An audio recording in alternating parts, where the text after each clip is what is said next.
The Protectors of the Wood Adventure Series, episode number 216, Abby's Escape. Nothing moved on Old Stone Road. Abby's timer showed the seconds going by. At 4:50, she unlocked the door, locked it behind her, and crossed the street. She didn't hurry. She didn't look around. Stable Lane, the narrow alley behind the backyards of the toy store and the coffee shop, was deserted. It was too early for soccer. People were eating sandwiches at tables behind the coffee shop. Phoebe was nowhere to be seen. Abby didn't stop but took a quick left turn through the open lawn between two small apartment buildings. She crossed Marie Place and disappeared into the trees next to an enormous run-down old house.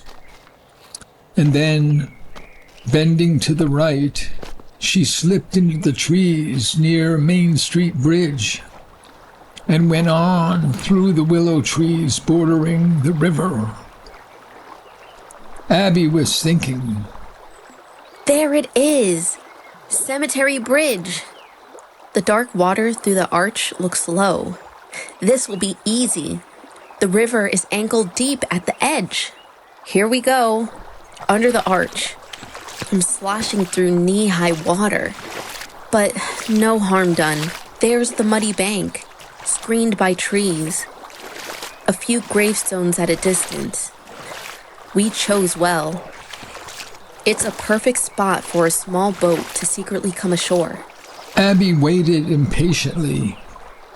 It was 5:02. Come on, Lluvia. Come on, Phoebe. Each second seemed like hours.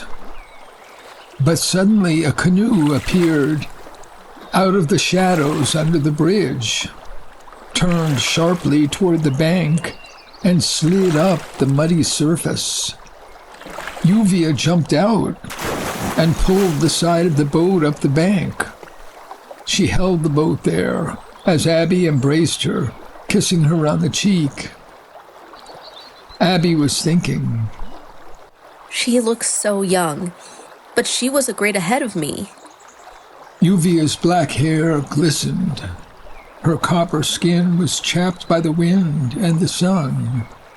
What fun! Hop in! But Phoebe's supposed to be here. Abby looked back under the bridge and up the river through the trees. Oh, I just don't know what to do. The plan was that we would leave if she's not here. What could have happened? Where could she be? Abby put her pack into the boat next to a couple of other bags. Near the bow, there was a mast about 8 feet tall, barely able to slide under the center of the bridge. I want Phoebe to be here. We'll wait 5 minutes.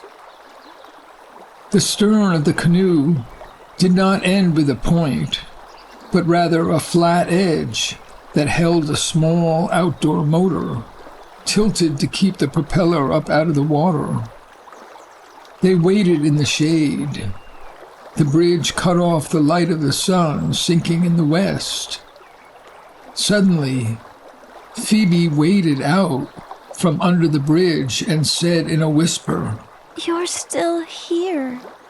Oh, I'm so glad. Let's go. Abby in the bow, Phoebe in the middle. You first, Abby. They jumped in. Lluvia pushed off, and the canoe was running with the current. Abby, take that paddle. Nice and easy on the left. Watch carefully. Try to keep your feet off the sail. They noticed the blue sail wrapped around a long pole and tied to the edge of the canoe under the benches. For a while, no one spoke.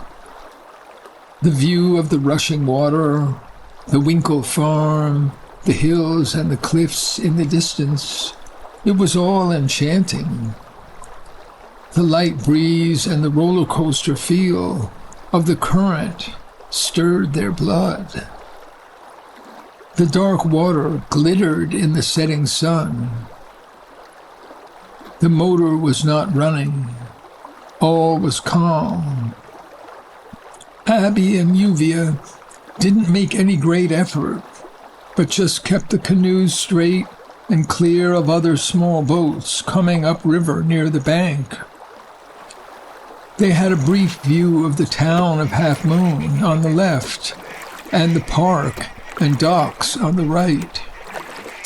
They passed a few more farms and then entered a more suburban landscape. I'm sorry to be late. We had a surprise. Abby turned her head to look at Phoebe's face. Tell us. Zoe had news. One of the reporters from the River City Post, name of Jerry Norris, is known to moonlight for political campaigns.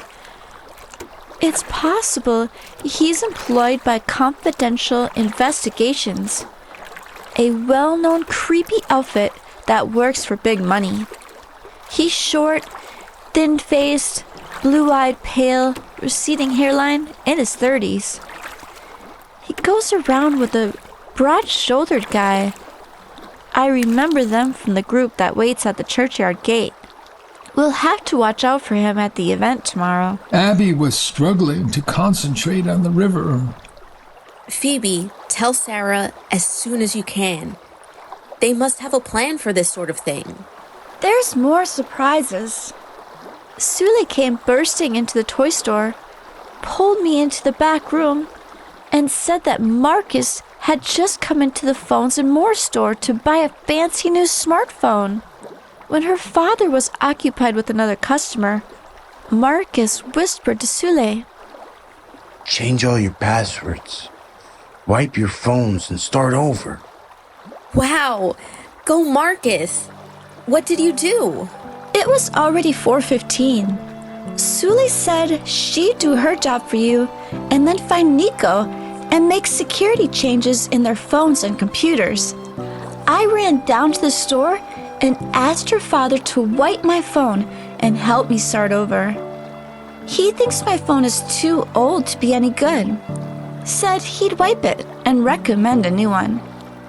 I don't have any money, and now I have no phone. Thank God I never used my computer. And I barely got to you in time. I was panicked that I'd miss out. Abby looked at Lluvia. It's a good thing we have no phones or computers. Lluvia laughed. How'd you know? Oh, Jeremy told me about the phone rules. And I just didn't think you'd go in for all that media. You like to be secret, and you aren't afraid of being alone. That's me. But now, I've been getting a taste of this new action. The big change is beginning. This weekend, we'll see it for ourselves. Lluvia kept her eyes on the water and wore a big smile. I'm so relieved to be with both of you. I really have no idea what I'm doing. Like, what's the schedule? Where do we sleep? How do we handle this meeting tonight? Who will even show us where to go? Phoebe suddenly stared at Lluvia and said, Oh my God, you don't even know each other. Phoebe, this is Lluvia. Watch the water. Abby, don't turn around. We can hear you. Oh, I'm such an idiot. I can't even remember which of my friends know each other. But Lluvia and Phoebe were not listening. They were studying each other's faces. Even Lluvia had taken her eyes off the water. Phoebe was still staring. I've seen you before. Of course you have. Can you remember? Oh, I remember. In the toy store. You buy paint. and brushes every once in a while. Oh, you do remember, and I remember you, and your father and mother. But I've seen them recently, in Rivergate and the forest. Ah, you probably see my parents more than I do. Maybe you paint like my mother. I'm not that kind of artist. I add details to boats, like names and where they're from, and sometimes fancy little extras. My family builds boats, and I ride them all over, taking people and supplies here and there, and fishing or just exploring. And you play soccer. I destroyed my knee in college this year, but now I coach. Phoebe seemed to have accepted the fact. Abby was listening and trying to maintain her concentration on the water, but she wanted to watch the faces of her friends.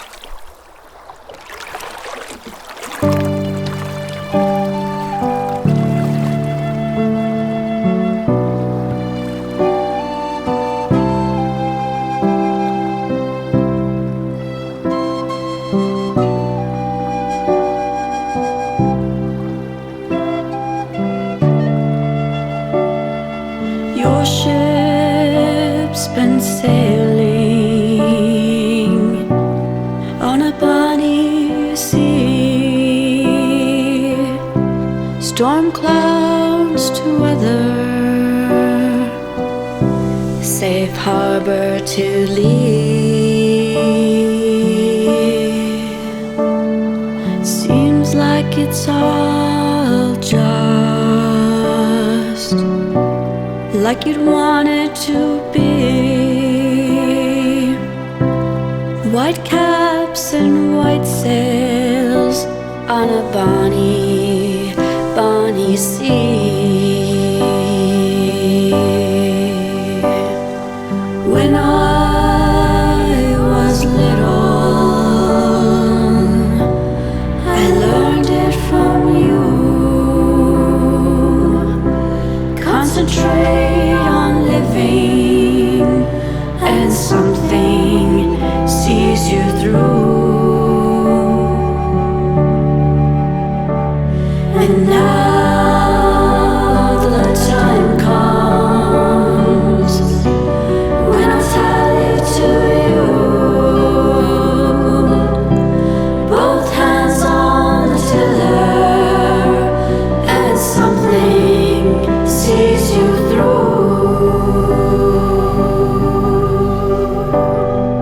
Keep on sailing, that's what you should do. Always remember how much I love you.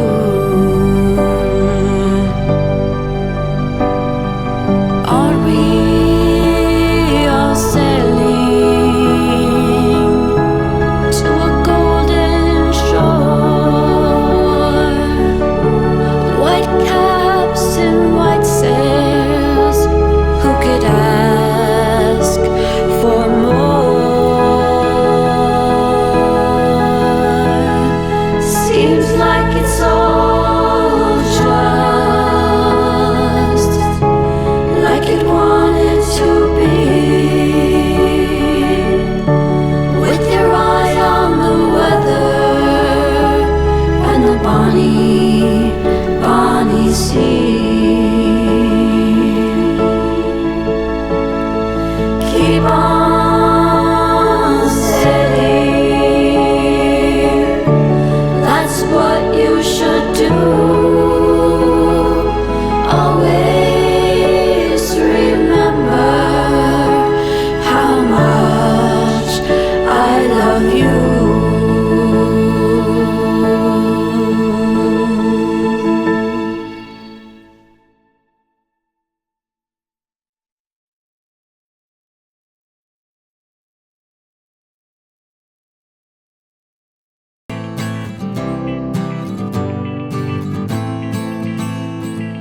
Trillions of living things are everywhere around.